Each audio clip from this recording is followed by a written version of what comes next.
അൽഹംദുലില്ലാഹി റബ്ബിൽ ആലമീൻ. സ്വലാത്തു വസ്സലാമു അലാ റസൂലിൽ അമീൻ വഅലാ ആലിഹി വസഹ്ബിഹി അജ്മഈൻ. അമ്മാ ബഅദ്. റബ്ബി ഇശ്റഹ് ലി സദ്രി വയസ്സിർ ലി അംരി വഹ്ലുൽ ഉഖ്ദത മിൻ ലിസാനി യഫ്ഖഹു ഖൗലി. പ്രിയമുള്ളവരെ, വിശുദ്ധ റമളാനിന്റെ 24-ാം നോമ്പിലാണ് നമ്മളുള്ളത്.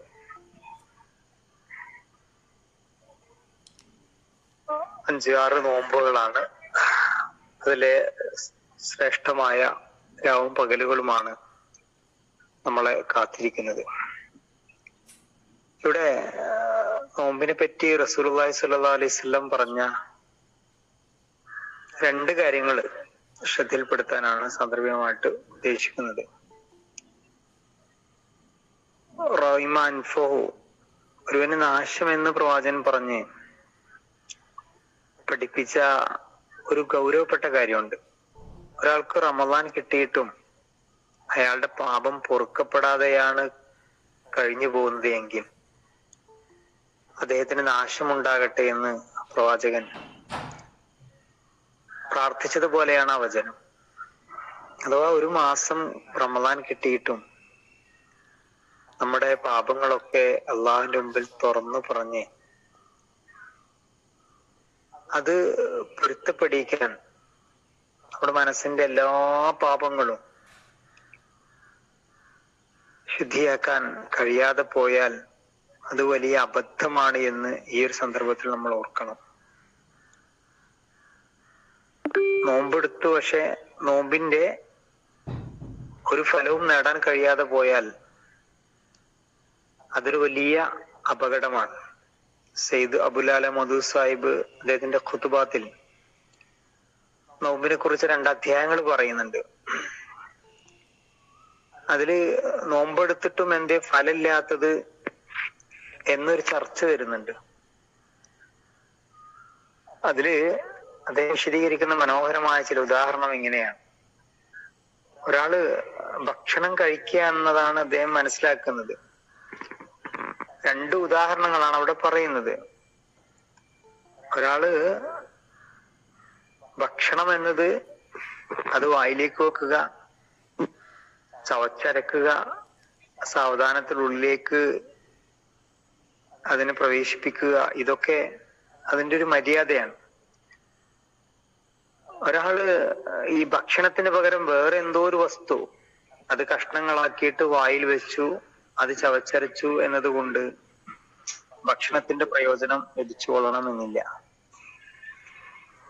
മറ്റൊരാള് ഭക്ഷണമാണ് കഴിച്ചത്, അത് കഴിച്ച ഉടനെ തന്നെ കൈ വായിലിട്ട് ഛർദിച്ച് അത് പുറത്തേക്ക് കളയുന്നുവെങ്കിൽ അയാൾക്കും ഭക്ഷണം കഴിച്ചതിന്റെ പ്രയോജനം ലഭിച്ചു കൊള്ളണമെന്നില്ല. ഒന്നാമത്തേത് കഴിക്കുന്നത് ഭക്ഷണമായിരിക്കണം.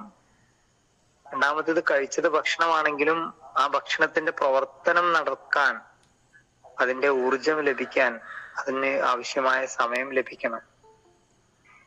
അത് ഭക്ഷണം കഴിക്കുക എന്നത് എന്തെങ്കിലും ഉള്ളിലേക്ക് ചെന്നാൽ മതി എന്നൊരാൾ തെറ്റിദ്ധരിച്ച പോലെയോ, അതല്ലെങ്കിൽ ഇനി ഭക്ഷണം കഴിച്ചു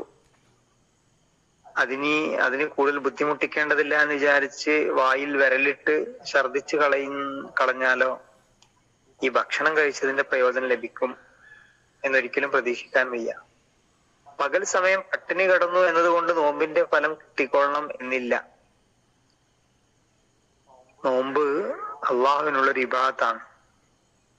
എന്റെ കണ്ണും കാതും നാവും മനസ്സുമെല്ലാം എന്റെ റബ്ബിനെ ഞാൻ കീഴ്പ്പെടുത്തുന്നു എന്ന പ്രഖ്യാപനമാണ്.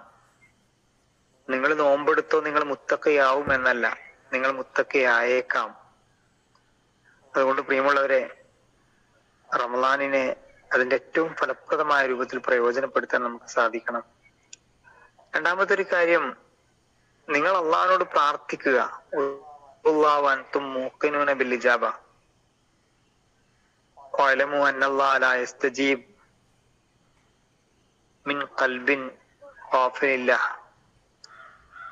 നിങ്ങൾ ഉത്തരം കിട്ടുമെന്ന് ഉറപ്പോട് കൂടിയിട്ടായിരിക്കണം പടച്ചവനോട് പ്രാർത്ഥിക്കേണ്ടത്. അറിയുക, അല്ലാഹു സുബ്ഹാനഹു വ തആല അശ്രദ്ധമായ മനസ്സിൽ നിന്ന് വരുന്ന പ്രാർത്ഥന സ്വീകരിക്കൂല. റമദാനില് 3 10 എന്നൊക്കെ പറഞ്ഞിട്ടുള്ള ഹദീസുകൾ നമ്മൾ കേട്ടിട്ടുണ്ട്. അതില് ഇസ്ലാമിക പ്രാമാണികമായിട്ടൊരു അടിസ്ഥാനവുമില്ല. എന്നിരുന്നാലും അതിൽ ചില പ്രാർത്ഥനകൾ നമ്മൾ ഉരുവിടാറുണ്ട്. അല്ലാഹുമ്മ റഹ്മനി, അല്ലാഹുമ്മ ഗ്ഫിർ ലി ദുനൂബി, അല്ലാഹുമ്മ അഅ്തിഖ്നി മിനന്നാർ വദ്ഖിൽനിൽ ജന്നത യാ റബ്ബൽ ആലമീൻ, അല്ലാഹുമ്മ ഇന്നക അഫ്വുൻ തുഹിബ്ബുൽ അഫ്വ ഫഅഫു അന്നി. ലൈലത്തുൽ ഖദറിനെ പ്രതീക്ഷിക്കുന്ന സമയത്ത് ഞാൻ എന്ത് പ്രാർത്ഥിക്കണമെന്ന ആയിഷ റളിയല്ലാഹു അൻഹയുടെ ചോദ്യത്തിന് പ്രവാചകന്റെ മറുപടിയാണ്. അപ്പോൾ ഞാൻ എന്നോടെന്ന പോലെ നിങ്ങളോട് ശ്രദ്ധയിൽപ്പെടുത്താൻ ആഗ്രഹിക്കുന്നത്, ഇതൊരു യാന്ത്രികമായിട്ട് ഉരുവിട്ടത് കൊണ്ട് ഒരു ഫലമില്ല. എന്റെ പ്രാർത്ഥന പടച്ചവന് കേൾക്കുന്നുണ്ട്, എന്റെ പ്രാർത്ഥനക്ക് പടച്ചവന് ഉത്തരം നൽകുമെന്ന ഉറച്ച ബോധ്യത്തോടെ അള്ളാഹിനോട് ചോദിക്കാൻ നമുക്ക് കഴിയണം. പണ്ടൊരിക്കല് ഒരു നാട്ടില് വരൾച്ചയുണ്ടായി. വരൾച്ചയുണ്ടായപ്പോ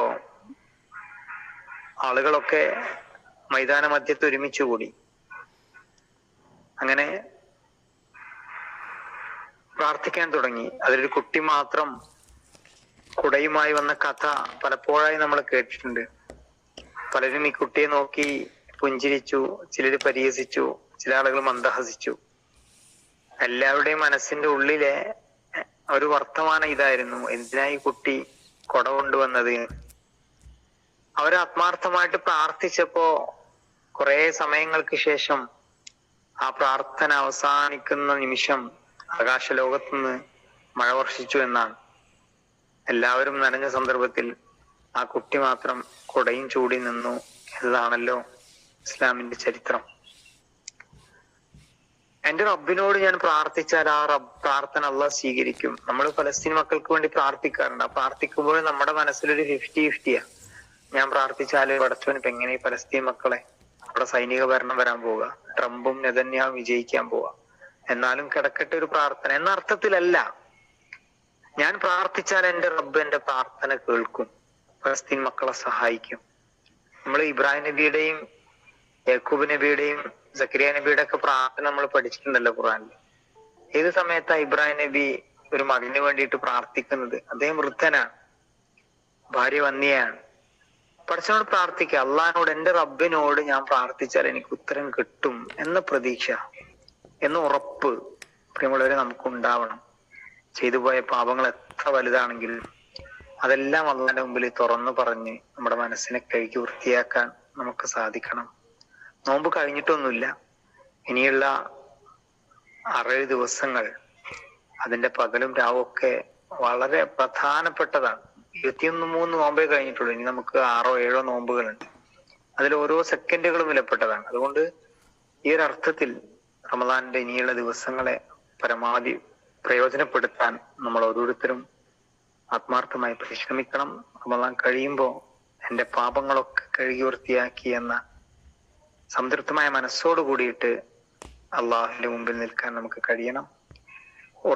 ഉത്തരം കിട്ടുമെന്ന ഉറച്ച പ്രതീക്ഷയോട് കൂടി തന്നെ അള്ളാഹിനോട് ചോദിക്കാൻ, പടച്ചവനോട് പ്രാർത്ഥിക്കാൻ നമുക്ക് സാധിക്കണം. അള്ളാഹു നമ്മയ്ക്ക് അനുഗ്രഹിക്കുമാറാവട്ടെ. ഫലസ്തീൻ ജനതയെ അള്ളാഹു സഹായിക്കുമാറാവട്ടെ. കാലങ്ങൾ കുറേയായല്ലോ, ഇസ്രായേലിന് ഇപ്പോഴും സാധിച്ചിട്ടില്ല, ഇനിയും സാധിക്കുകയില്ല. ആദർശബോധമുള്ള പോരാളികളെ പരാജയപ്പെടുത്താൻ അവർക്ക് സാധിക്കുകയില്ല. അള്ളാഹു സുബ്ഹാനഹു വ തആല കടുത്ത പരീക്ഷണങ്ങളിൽ നിന്നും പ്രയാസങ്ങളിൽ നിന്നും ഫലസ്തീൻ സമൂഹത്തെ കാത്തുരക്ഷിക്കുമാറാവട്ടെ. അവർക്ക് ഉന്നതമായ വിജയം നൽകി അനുഗ്രഹിക്കുമാറാവട്ടെ. റബ്ബനാ തഖബ്ബൽ മിന്നാ ഇന്നക അൻതസ് സമീഉൽ അലീം വതുബ് അലൈനാ ഇന്നക അൻതത് തവ്വാബുർ റഹീം. ആമീൻ ആമീൻ ബിറഹ്മതിക യാ അർഹമർ റഹീമീൻ. അസ്സലാമു അലൈക്കും വറഹ്മത്തുള്ളാഹി.